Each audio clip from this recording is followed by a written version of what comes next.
Okay, hi. I'm going to carry on recording the videos now. I'm being kicked out of the consultation room, so pardon me if the sound quality is a bit poor. But I'm here in the staff room. I'm speaking as close to the microphone as possible, so I hope you can hear me. Okay, so I'm looking at the instructor manual page right here on Mel, and I'm going to show you today how to create layering and animation for simple sequence animations and then for multiple triggers. So I'm showing you the Mel instructor manual for ACF here, and I'm going to go into the folder. You can go into the folder here to get access to the PowerPoint slides that we use to create the animations. Go to this folder over here, cost, volume, profit, click here. Okay, it's taking a bit of time to load.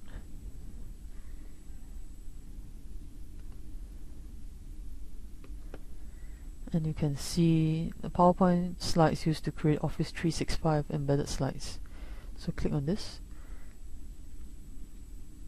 And you can click on all of these, the PPTM files to edit. Okay, so I'm going to just open up the first segment here. Okay, as I've already mentioned in the earlier video, I use the selection pane and the animation pane to do my animations. So here I've got a simple sequence here. This is the dialogue between Rob and Rose. So you see the animation sequence. This is a simple animation sequence. That means there is only one trigger. The trigger over here in this slide is this area over here that I'm circling with my mouse. This is the click here to move conversation along button. So everything that's triggered by this particular button. So if you click this, the conversation and the animation will change, and then after that happens, the entire sequence happens, you can then replay the entire animation. Okay, it doesn't show, it won't replay the animation inside PowerPoint desktop. So this button actually links to this actual slide itself, this slide, the slide number, and this will replay when it's on Microsoft PowerPoint Online. Okay, so I'm just going to escape the screen right here and show you how this is done. If you look at here on the right hand side on the animation pane, the trigger is actually the Pentagon 12, which is this.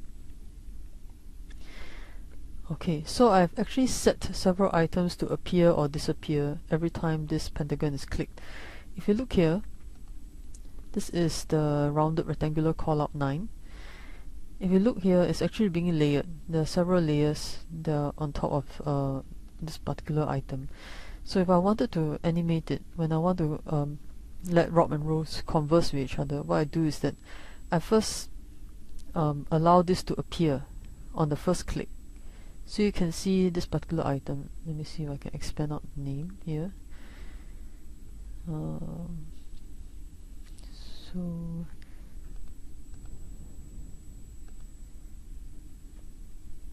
Okay, let me just make these invisible so you can see exactly what's happening. Okay. So you see initially Rose starts talking, she starts saying something, right? But I have to make this disappear and let the next item appear. So I've set this dialog box to disappear the moment I click that pentagon. And then I allow the next one to appear. As you can see over here. And then when he's done talking, I allow the next one, I allow the next dialogue to appear.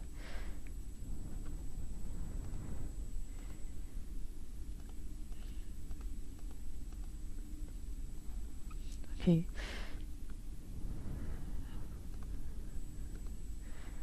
Okay, we don't use that one. We don't use this one. This. Okay.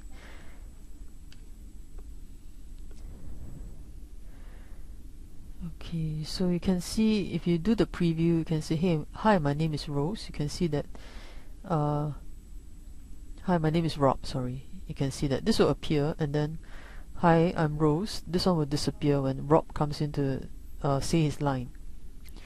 So just keep doing that. Every time you have an extra additional click, you cause something to appear or disappear on the screen. So you can see at the next click, wait a minute will appear.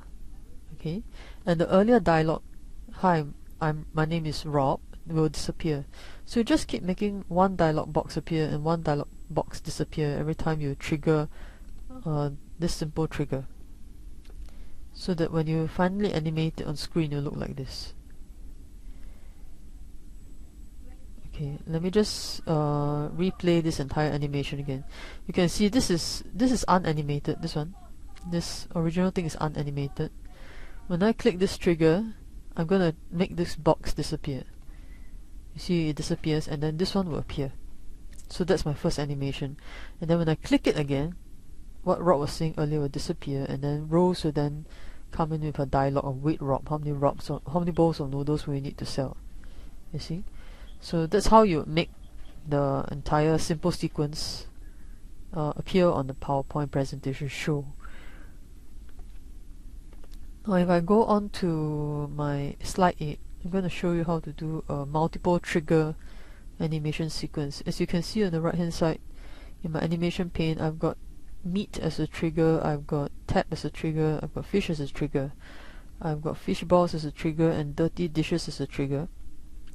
And then I have got, when you choose the right option, I'm going to trigger off a couple of other actions as well.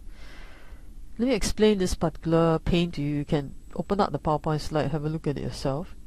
What happens is that when I click on meat, when I click on this meat, the actual show, you can see this is set on theta. You can see that there is availability to click here on the meat picture. You click on here, you activate this entire dialog box. This is actually an animation and set to appear. Okay, and this additional two items, fixed cost and variable cost, these are actually also dialog boxes, but I've put them inside this giant dialog box, and you have the option to choose these, as you can see. So this variable cost button is an additional trigger. You can see if I click on variable cost, it will actually cause the meat to turn red. This is actually an additional layered object or picture over here. You can see Rob instructs that if you click the right answer, the item will glow red. But this is actually a different picture. You can see vaguely in the background, you can see the original picture still blinking away. So you can see, how does this work? I actually set meat, the picture, as a trigger, and when it's clicked, these three items will appear. So I am meat, that's the question, and then we have fixed cost and variable cost. I've also set these to disappear when meat is clicked. So this is when a student has clicked on meat and then regretted it. It's like, oh no, actually I want to try something else. So if he clicks on meat again, the dialog box will disappear. Okay, now let's just focus on meat. You can see I've got a trigger action here. When the student clicks variable cost, the meat correct, this picture will appear. This is the one that's highlighted red, the picture that with the highlighted red. And you'll see I've also animated the rest of the dialog boxes and options to disappear once the correct answer is clicked. So that's how you would create a multiple trigger point animation.